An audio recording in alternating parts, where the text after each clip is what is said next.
sort of basis for these talks, which is their 10-point plan. But we don't know that. This is what Iran is saying, and we know there's a huge difference of opinion between US and Iranian views on this at the moment. Absolutely.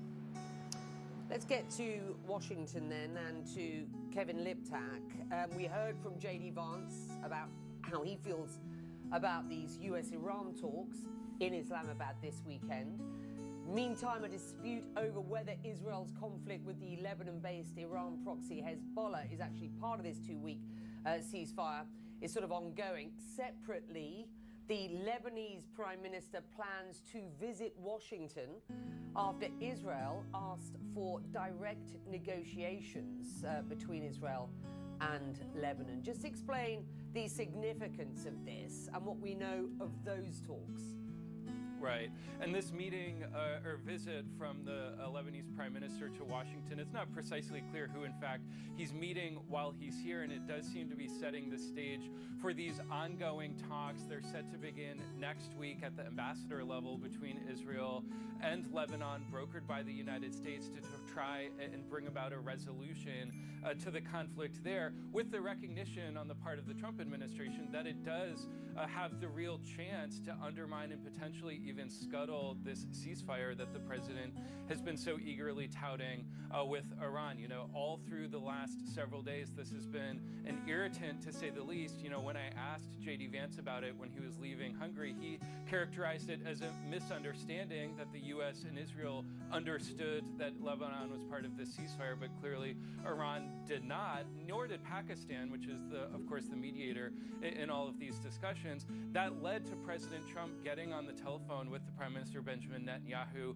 several times over the last several days, and what I've heard described as quite tense conversations, telling him to ease off in Lebanon so that this diplomacy would have the space and would have a window to proceed. And the president said yesterday he had asked Netanyahu to be a little more low-key in Lebanon as these negotiations are continuing. But of course, we have seen that Israel has not stopped entirely its strikes in that country, which leads the question of whether these talks Saturday morning in Islamabad will proceed. You know, the Iranians have been pretty explicit that they don't think that negotiations will be useful unless Lebanon is part of all of that's being discussed here. But clearly, J.D. Vance and President Trump have made clear that they don't believe it to be the case. And so how this all unfolds, I think, remains to be seen. But it is clear, I think, from the perspective of the White House, that this is an issue that's going to have to be resolved before the president declares this war is over entirely, which he seems very eager to do, recognizing that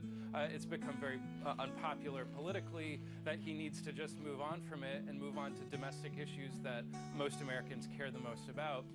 If the Lebanon issue proves a challenge to all of that, I think you could easily see his anger and frustration with Netanyahu continuing to mount. I think when it comes to these talks that the U.S. will broker between Israel and Lebanon next week, it's not entirely clear how exactly that will unfold. Of course, Israel is going after Hezbollah in Lebanon. They're not necessarily going after the Lebanese government. It's not entirely clear how much the Lebanese representation in those talks will be able to sort of convey to the Israelis what they can do to limit Hezbollah's actions inside that country. And so how those talks proceed, I think, still leaves a lot of questions unanswered. But I think just the fact that they're sitting down and talking, and the fact that Israel came out and said that it would engage in these direct negotiations, is something that the United States was looking for. And as they enter these critical talks with Iran on Saturday morning, is something that they will be very quick to point to as they look to ease this particular sticking point in those discussions. To be absolutely clear, the Lebanese government has been asking for these talks for some time. It was only yesterday that we heard the Prime Minister of Israel announcing that indeed he was prepared to sit down and discuss what is going on in Lebanon. Good. All right. Well, Kevin is at the White House. Nick is in Islamabad. You are bang up to date on those two datelines. We, of course, are keeping a close eye on oil prices ahead of the weekend's talks between the US and Iran. Brent crude and US crude slightly lower today, this Friday in trade. Traders there monitoring the situation, of course, in the Strait of Hormuz, despite what is this 2-week ceasefire announcement made by the US, of course, on Tuesday. Very few oil tankers moving through that key strait, 22.5-kilometer strait there at the top of Oman. This time-lapse animation comes from marinetraffic.com, where a lot of ships are gathered on both sides of the strait. Only a handful have been passing through it. Meanwhile, the British Foreign Secretary says that the US war with Iran is only part of the problems in the region. Instability and volatility are becoming increasingly chronic, and turbulence is now the new normal. National security and economic prosperity increasingly intertwined. The new reality we face did not begin with the war in Iran, nor will it end with a reopened strait. Well, Eleni Giokos is live in Dubai with more. Let's start with the Strait of Hormuz. What is the latest, and how are these markets reacting? Well, firstly, hearing the British Foreign Secretary saying that volatility and instability is becoming a lot more chronic, it's frankly hair-raising to hear that, because nothing really has changed in the Strait of Hormuz. In fact, according to Lloyd's List, there are less tankers and vessels passing through the strait since the announcement of the ceasefire than pre the ceasefire, which of course shows that Iran is trying to formalize its control of the Strait of Hormuz. Oil prices slightly softer, but still firmly above $90 a barrel. And look at that graphic, Becky, we've got that up for you, and it just shows the huge plunge from the moment the war started. And then you can see a slight tick up, and then since the announcement of the ceasefire, again, a drop. And it's basically Iranian-linked tankers that are getting through, and countries that are friendly to Iran. Iran is alluding, insinuating mines that have been placed in the Strait of Hormuz.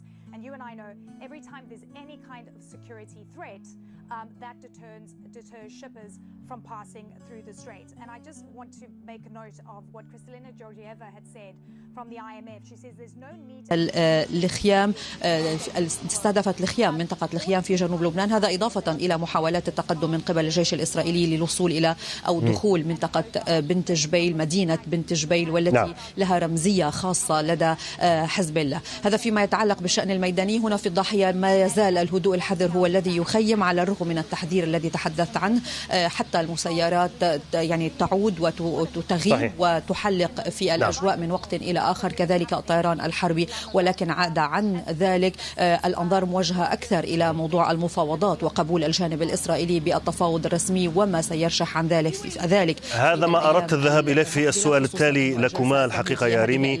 نعم، وواضح أن لا وقف إطلاق نار بالنسبة للبنان حتى الآن، ليست مشمولة بوقف أو بهدنة الأسبوعين في إيران مع إيران. محمد، أسألك عما ذهبت إليه ريمي إلى ما انتهت إليه في مسألة المفاوضات. نتنياهو أعلن بأن هناك مفاوضات ستجري في واشنطن، ليس في إسلامباد كما يجري بين أمريكا وإيران، في واشنطن بين إسرائيل ولبنان. ماذا نعرف عن هذه المفاوضات وأجندتها وموعدها وتفاصيلها؟ وربما المفاوضات في واشنطن مرتبطة بالمفاوضات في إسلامباد بشكل أو بآخر، لأن في إسرائيل أيضا يحاولون الحصول على قرار بعدم شمل لبنان أو الساحة اللبنانية بهذا الاتفاق، لأنه بحسب ما يرد من الولايات المتحدة على الأقل بحسب تقارير إخبارية فإن هناك محاولات لأن يكون لبنان مشمولا بهذا الاتفاق. إسرائيل تحاول بأن تفصل بين الملفين، بين ما يجري في لبنان وبين هذا الاتفاق والمحادثات بين الولايات المتحدة وإيران من جهة أخرى. فيما يتعلق بلبنان، إسرائيل تركز على نقطتين: الأولى نزع سلاح حزب الله ربما من خلال الدولة والجيش اللبناني.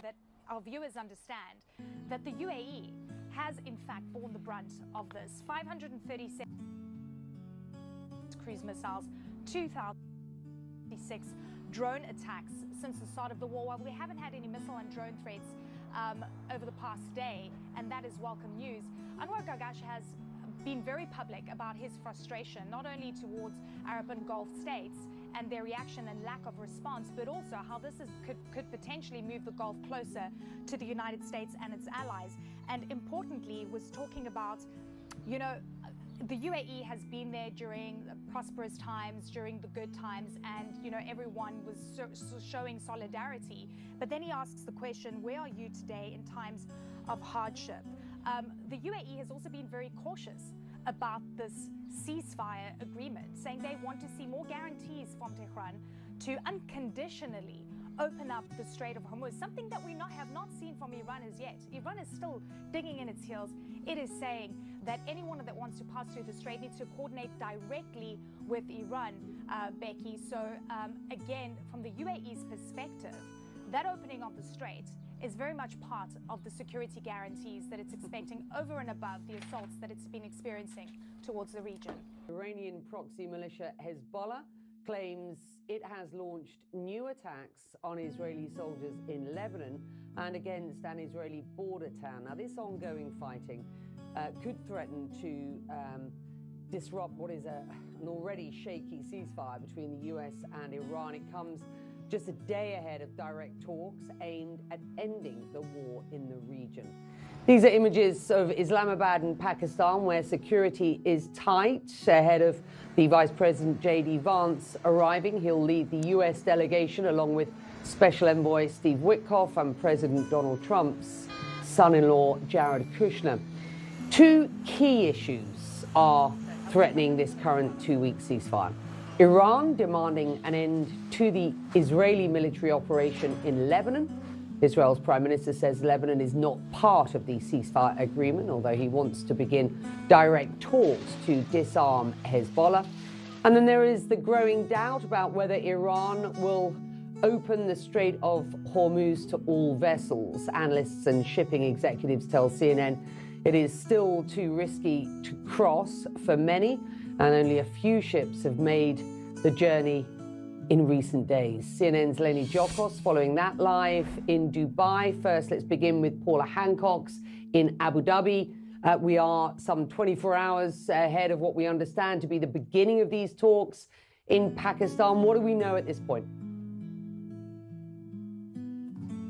Well, Becky, yes, Saturday morning is when these discussions are supposed to start in Islamabad. We understand from Iranian state media that the Iranian delegation is already there and will be having talks with the Pakistan delegations today, that from state media. So there are a number of key issues that really need to be nailed down between these two sides before they can get into the nitty-gritty of the nuclear program or sanctions or other issues of this deal.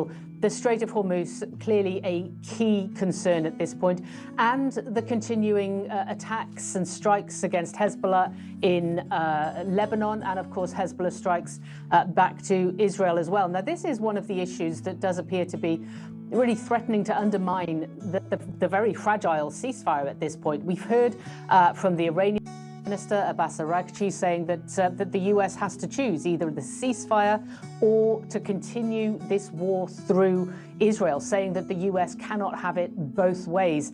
Now, we do understand from sources that the US President Donald Trump has been trying to put some pressure on the Israeli Prime Minister, or at least asking him to pull back somewhat in Lebanon. Certainly after what we saw on Wednesday, those devastating strikes across the country, which killed more than 300 people. Now, Trump also told NBC News that he'd asked Netanyahu to be, quote, a little more low-key.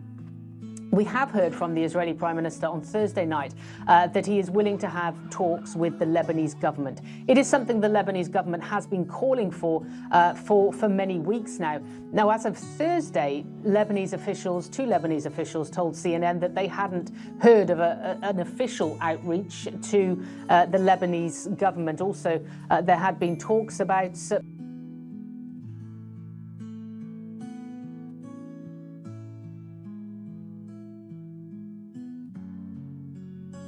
the government also saying they hadn't had confirmation or heard anything about that at this point. But clearly, it appears that the US president is trying to prevent Lebanon from becoming the issue that really derails these talks. There is increasing international calls for Lebanon to be part of this ceasefire, not least because of what happened on Wednesday with those 100 coordinated strikes, Israel says, on command and control centers of Hezbollah across Lebanon. And there is international condemnation of those strikes, some of them within central Beirut in Shia Muslim and Christian neighborhoods not known for supporting Hezbollah in any shape or form, although Israel does say Hezbollah hides within the civilian population. So this is really becoming one of the issues that experts fear could derail this process, not helped, of course, by the fact that there isn't a publicly available document that people can refer to, looking at what this ceasefire entails at this point. It is all effectively being agreed and announced, or announced at least, on social media. Becky? Good to have you, Paula. Thank you. Eleni, let's get ourselves bang up to date on what we understand to be the situation in the Strait of Hormuz that was supposed to be functioning for more vessels to navigate during this 2-week ceasefire. What is the situation as we speak, and what is the impact of what is going on there on the markets this Friday? Yeah. So according to Lloyd's List, we've actually seen less vessels traveling through the Strait of Hormuz in the past day since the announcement of the ceasefire, which of course is creating a lot of concern. And importantly, we're also hearing that Iran is trying to formalize its control over this key international waterway.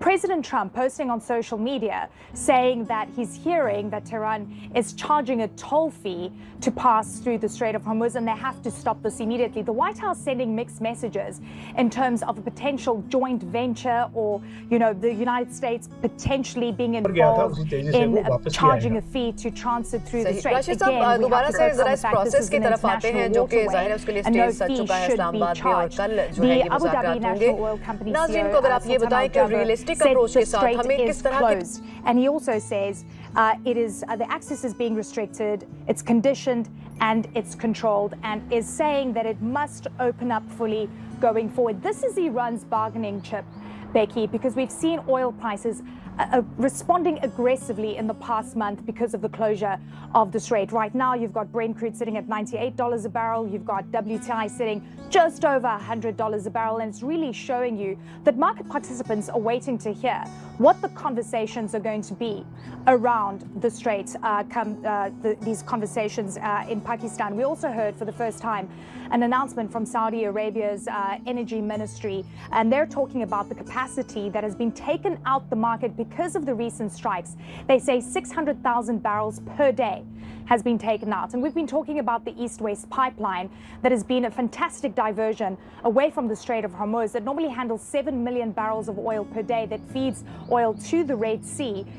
Because of the strikes there, we saw 700,000 barrels of oil per day that is impacted, that flows normally through that pipeline. These are important messaging, points of messaging from, key stakeholders. And we're hearing from the Saudi Energy Ministry saying the continuation of these attacks leads to reduced supply and slows recovery, thereby affecting the security of supply for consuming countries and contributing to increased volatility in oil markets, Becky. So, the halting of hostilities across the region means no more strikes against energy infrastructure, and then, of course, importantly, the Strait of Hormuz. Good to have you both.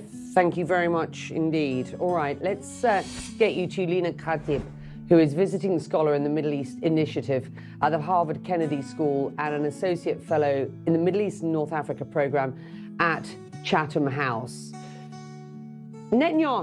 Benjamin Netanyahu, the Israeli Prime Minister, posting on X that after repeated requests from Lebanon, he has decided to open negotiations, and that those negotiations will focus on the disarmament of Hezbollah.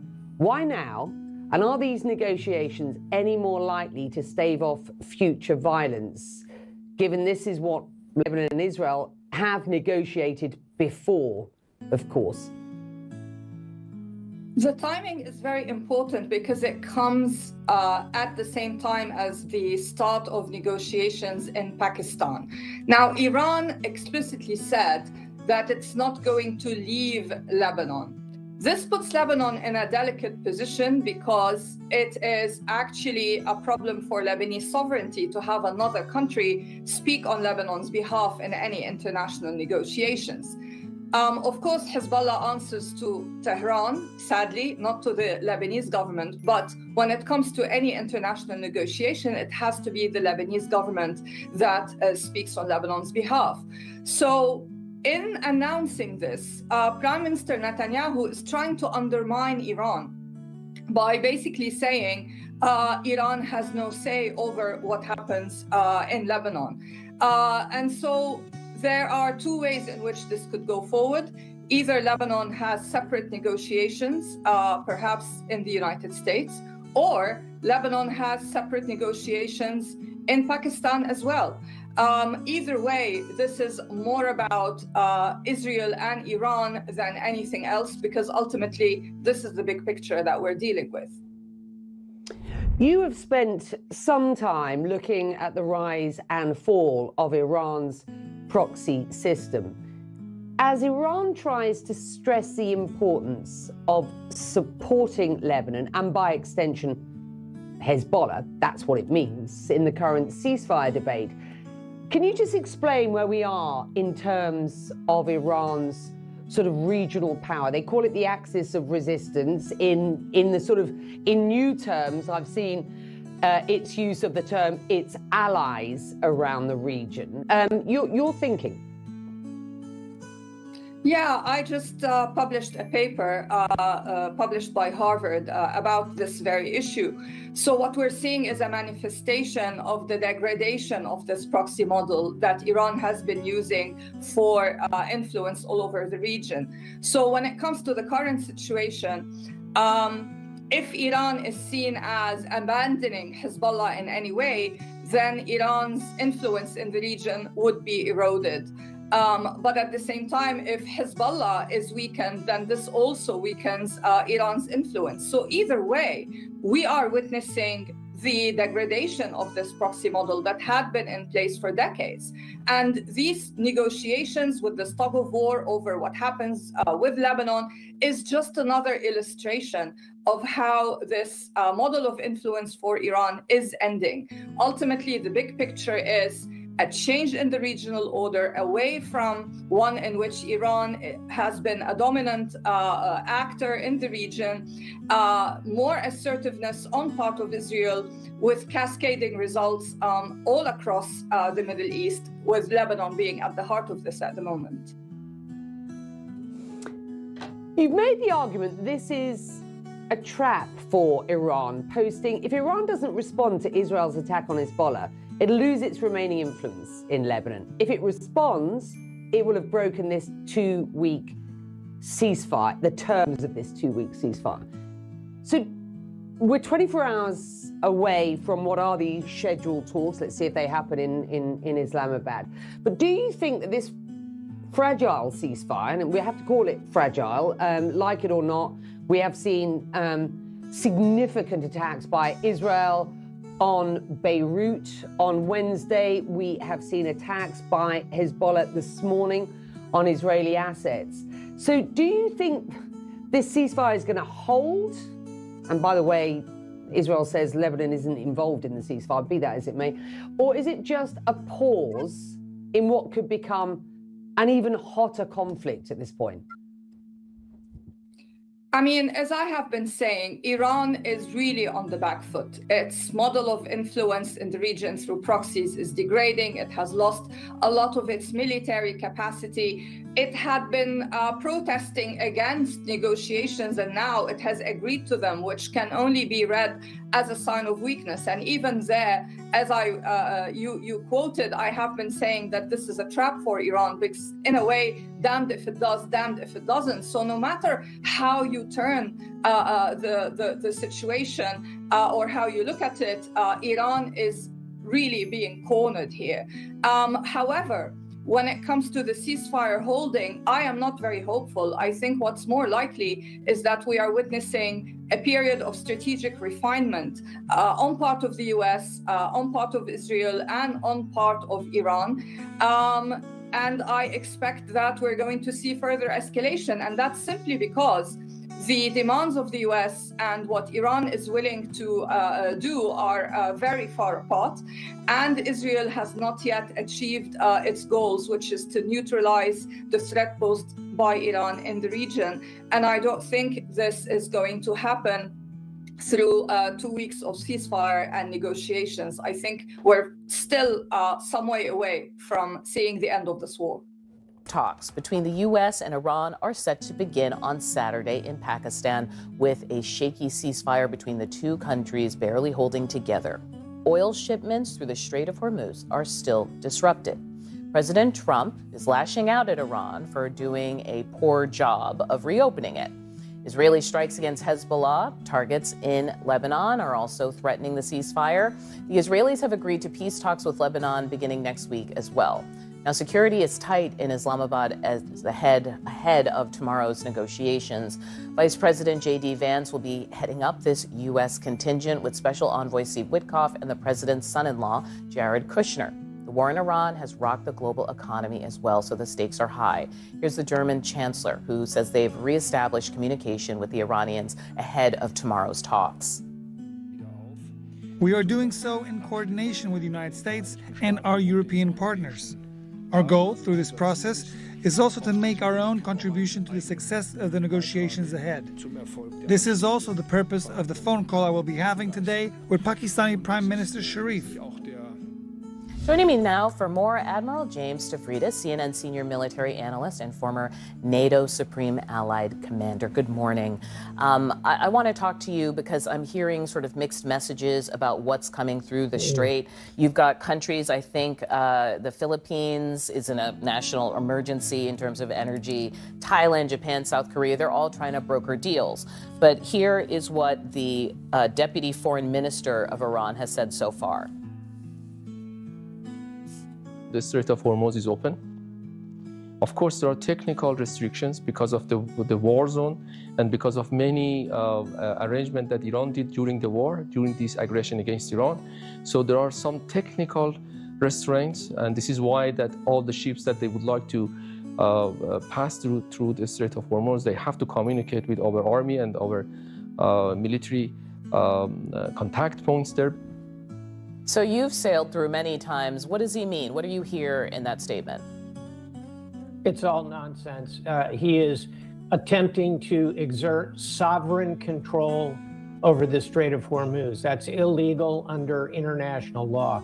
The strait is narrow. It connects two bodies of international waters, and under every angle of international and maritime law, therefore, the strait enjoys the right of transit passage, technical term, meaning any nation can go through it any time, conducting normal operations, including military ships. So for him to say, oh, it's open, but we've got control and you have to check in with us. And he didn't even mention the tolls that he has been charging the 2 or 3 ships that are allowed through. So his statement is baseless.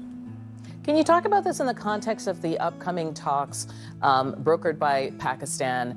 What's a win for the U.S.? Do they even have the leverage right now to get, as you reminded us, unfettered control of the strait, which is international waters? The short answer is we'll see how the talks go. I, for one, am simply watching to see the physical appearance of both U.S. and interlocutors from Iran showing up in Islamabad, getting safely into a conference room and having talks. At the start, Audi, there'll be indirect kind of passing messages back and forth. If they get in the room together, that's a pretty good sign that things are moving in at least let's have a talk direction. To answer the question, what looks like a win? Job one, open the strait. And open it fully for all ships passing through. That may require some pre-work by various navies to ensure there are no mines in it. sweep it for mines, and then put guided missile ships going through first, because I don't think there are many merchant captains who are going to put their hand in the air and say, sure, I'll lead the charge through the Strait of Hormuz. So I think that's job one. And then job two is to secure some kind of agreement about the enriched uranium sitting in the middle of Iran. Those are the two high points of the unfinished business of this war. This morning, there are reports of blasts in Lebanon and elsewhere, reports that traffic is barely moving in the Strait of Hormuz, if at all. These were key conditions, the key conditions of the 2-week so-called ceasefire. And if these conditions are not being met, what does that mean for the talks scheduled for this weekend in Pakistan? What does it mean for prices here in the United States? We're standing by for a brand new inflation report expected to show a jump fueled by the war. Now, security is tight in Islamabad as Vice President J.D. Vance travels to face Iranian representatives face to face. Now, on the Strait of Hormuz, President Trump said Iran is doing a, quote, very poor job of allowing oil through. And he issued a new warning after reports that Iran was charging tolls for passage, although the president himself has floated the idea of Iran and the United States splitting toll revenue. There has been new activity in Lebanon. Hundreds have been killed there since the ceasefire was announced. Both the U.S. and Israel say Lebanon and Hezbollah, Iran's proxy there, they are not included in the deal, they say. Iran says Lebanon is. Israel is proposing negotiating directly with Lebanon. That would be separate from the talks in Pakistan. Let's go to Pakistan. CNN's Nick Robertson live in Islamabad. High stakes talks still, though, with so many questions if the conditions for these talks are even being close to being met. The stage is set here. Pakistan considers this a matter of national honor that they're able to host these talks. They're ready, as you mentioned, tight security in the center of Islamabad here. Iranian delegation expected today. Steve Witkoff, Jared Kushner expected tomorrow. We understand at the moment. Look, I think it's important to say all these timings are variable. There is so much more that we don't know than we actually know. We know that the United States has had a 15-point plan. We know that Iran has had a 10-point plan. We know that the Iranians have said that 3 points of that plan were already disrupted, if you will. They're saying they're absolutely entitled to have uranium enrichment. They're absolutely entitled not to have drones over their skies, which they had claimed a day or so ago. And of course, that core issue over Lebanon, Iran and Pakistan's prime minister here have said that they believe that that was a core understanding, that the Lebanon ceasefire would be part of the broader US-Israel-Iran ceasefire, which is holding more or less at the moment. So that is a contentious point. We've heard from Pakistan's president, we've heard from Pakistan's foreign minister, we've heard from their sort of top interlocutor diplomat, the Speaker of Parliament, Mohammad Ghalibaf, saying that basically Iran's finger remains on the trigger, that they want this issue of Lebanon and a ceasefire there worked into this deal, settled before they get to the table here. And the expectation at the moment is that the parties are coming together, that these are diplomatic issues that can be wrangled out to bring the parties together. And if they can be brought together, and that's the aspiration here in Pakistan for sure, is that some diplomatic progress can be made. That said, the last time the US and Iran came together, it wasn't face-to-face. They were fraught. Of course, it fell into a war after that. And so the tensions between and the lack of trust between the US and Iran is huge at the moment. And the principal test of that trust from the US side, the sort of confidence building, if you will, that Iran was going to produce to get into these talks and give them a hope of a positive outcome would, of course, be allowing tankers through the Strait of Hormuz. Right, and the traffic there does not appear to be moving in any substantial way. Nick Robertson for us in Islamabad. We're monitoring developments there. Thank you so much. Yeah. Kate? Let's get the view from the White House on this very issue right now. CNN's Elena Trine is standing by there. The vice president is expected to be departing sometime soon for what are still these planned talks. What are you hearing from there? Yeah, look, I think a lot of people in the administration are, of course, a bit wary of how these talks are going to go. But I've heard, particularly yesterday, after some of the back and forth, of course, there's a lot of concern yesterday morning and Wednesday night about whether or not this fragile ceasefire would actually break down before they had a meeting in person to try and deal with this. But over the last, 12 to 24 hours or so, there's been a little bit more optimism. And I know the president himself is hoping that once they are in person in Pakistan, that hopefully they can broach आलमी some of तवज्जो का the Markaz really बन चुका है marked इन मुज़ाकरात में अमेरिकी वक्त की नुमाइंदगी नायब सदर जेडी वैंस मुज़ाकरातकार स्टीव विटकॉफ और सदर डोनाल्ड ट्रंप के दामाद जैरेड कुशनर कर रहे हैं जबकि ईरानी वक्त की क़यादत पार्लियामेंट के स्पीकर बाकर गालिबाफ और वज़ीर ख़ारजा अब्बास इराक़ची कर रहे हैं पाकिस्तान के लिए रवाना होने से कबल गुफ्तगू करते हुए अमेरिकी नायब सदर जेडी वैंस का कहना था कि उम्मीद है कि मुज़ाकरात में मसलत पेशरफ्त होगी और तामीरी गुफ्तगू के ख्वाह हैं। We're looking forward to the negotiation. I think it's going to be positive. We'll of course see, as the President of the United States said, if the Iranians are willing to negotiate in good faith, we're certainly willing to extend the open hand. If they're going to try to play us, then they're going to find that the negotiating team is not that receptive. So we're going to try to have a positive negotiation. The President gave us some pretty clear guidelines. वाज़ेह है कि पाकिस्तान इस पूरे अमल में एक कलीदी सालिस के तौर पर सामने आया है जिसने न सिर्फ आलमी जंग बंदी करवाई बल्कि अब इस कोशिश में है कि इसे एक मुस्तकिल अमन मुआहिदे में तब्दील किया जाए। वज़ीर-ए-आज़म शहबाज शरीफ ने दोनों ममालिक को 10 अप्रैल को इस्लामाबाद में बराह रास्त मुज़ाकरात की दावत दी जिसे आलमी सतह पर एक मस्बत पेशरफ्त करार दिया जा रहा है। इस्लामाबाद में इन अहम मुज़ाकरात के लिए सिक्योरिटी के इंतहाई सख्त इंतजाम किए गए हैं। अगरचे पाकिस्तान की कोशिशों से दोनों ममालिक मुज़ाकरात की मेज पर आ रहे हैं लेकिन हकीकत यह है कि उनके दरमियान बदएतमादी अब भी मौजूद है। इख्तलाफात वाज़ेह हैं और शुकूक व शुबहात खत्म नहीं हुए। अमेरिका की जानिब से पेश की गई 15 दुकानी तजवीज़ में ईरान के अफरूदा यूरेनियम बैलिस्टिक मिसाइल प्रोग्राम पाबंदियों में नरमी और अपनाए हुर्मुज़ की बहाली जैसे मामलात शामिल हैं जबकि ईरान ने उसके जवाब में 10 नुकाती मंसूबा दिया है जिसमें अपनाए हुर्मुज़ पर कंट्रोल जहाजों पर टैक्स खत्ते में फौजी कार्रवाई का खात्मा और मुकम्मल पाबंदियों के खात्मे का मुतालबा शामिल है। ईरान के नायब सदर मोहम्मद रजा आरिफ ने कहा है कि ईरान इस्लामाबाद में होने वाले अहम मुज़ाकरात में भरपूर और फाल शिरकत करेगा। अमेरिका के रवैये पर गहरे शुकूक व शुबहात बदस्तूर मौजूद हैं। उन्होंने पाकिस्तान की इन कोशिशों को भी सराहा जिनके नतीजे में अमेरिका और ईरान के दरमियान अबूरी जंग बंदी मुमकिन हुई। ईरानी नायब सदर का कहना था कि ईरान इन मुज़ाकरात में मुकम्मल इख्तियार और वाज़ेह हिकमत अमली के साथ शरीक होगा और इसका मकसद अपनी हालिया फौजी कामयाबियों को सिफारती सतह पर मजीद मजबूत बनाना है। उन्होंने कहा कि गुज़िश्ता 40 दिनों की जंग के दौरान ईरान ने दुश्मन के अंदाजों को गलत साबित किया और ये मरहला खित्ते में बड़ी स्ट्रेटेजिक तब्दीलियों का बन सकता है। उन्होंने मजीद कहा कि ईरानी कौम के अज़्म और अवामी मुजाहिरों ने दुश्मन को सियासी और सिक्योरिटी महाजों पर शिकस्त दी और इन मुजाहिरों को उन्होंने ईरान की सॉफ्ट पावर करार दिया। दूसरी जानिब अमेरिकी सदर इस आरजी जंग बंदी को मुस्तकिल बनाने से मुतल्लिक भी संजीदा दिखाई देते हैं। इन्होंने पाकिस्तान आने वाले अपने नायब सदर जेडी वैंस को यह हिदायत दी है कि वो ईरान जंग से निकलने का रास्ता ढूंढे। इसके अलावा अमेरिकी सदर की जानिब से भी ईरान से मुतल्लिक धमकी आमेर बयानात का सिलसिला अपनी जगह जारी है। अपने हुर्मुज़ से गुजरने वाले जहाजों से ईरान की जानिब से फीस वसूल किए जाने की खबरों से मुताल्लिक डोनाल्ड ट्रंप ने सख्त मौक़िफ़ देते हुए कहा कि इत्तलात मौसूल हो रही है कि अपने हुर्मुज़ से गुजरने वाले तेल बर्दार जहाजों से ईरान फीस वसूल कर रहा है। अगर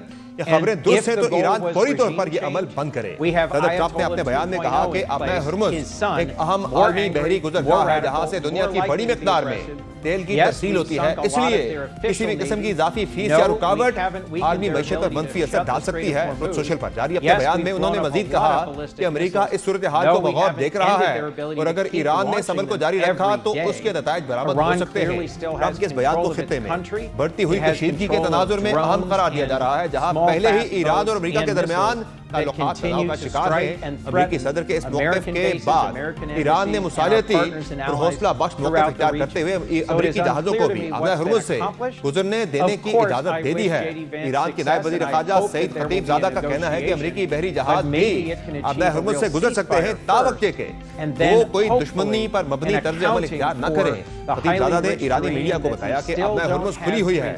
अहम तकनीकी वजूहात के बायस जहाजों के लिए जरूरी है कि वो ईरानी अफवाज के साथ राब्ता रखें। ईरानी वजीर का कहना था कि हम अपने हुर्मुज़ में मौजूद अपने महफूज रास्तों के जरिए उनके महफूज सफर को यकीनी बनाएंगे। गुज़िश्ता रोज़ ईरान के सरकारी मीडिया में शाया